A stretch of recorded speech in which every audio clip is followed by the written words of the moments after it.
So we're going to do a problem from Chapter 6, Group A, parallel problem number 3, in which we have a dry cell that does 7.50 joules of work. Remember, energy is work, the capacity to do work.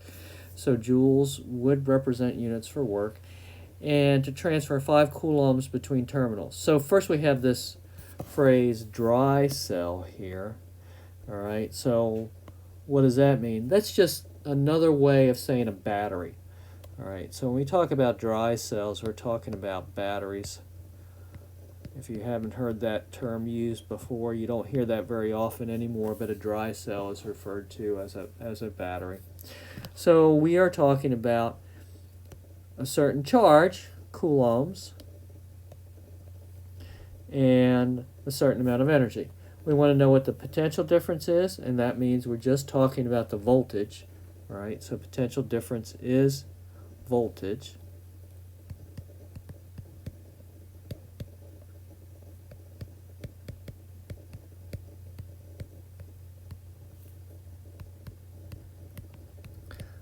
So the voltage associated with our dry cell. So that gets back to the very definition of what we mean by volts.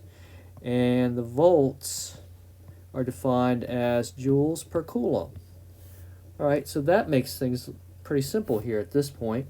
The definition of the voltage of the potential difference is the number of joules per coulomb, which is 7.50 joules divided by 5.00 coulombs.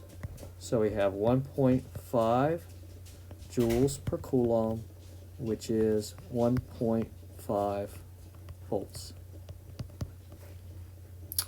Simple enough.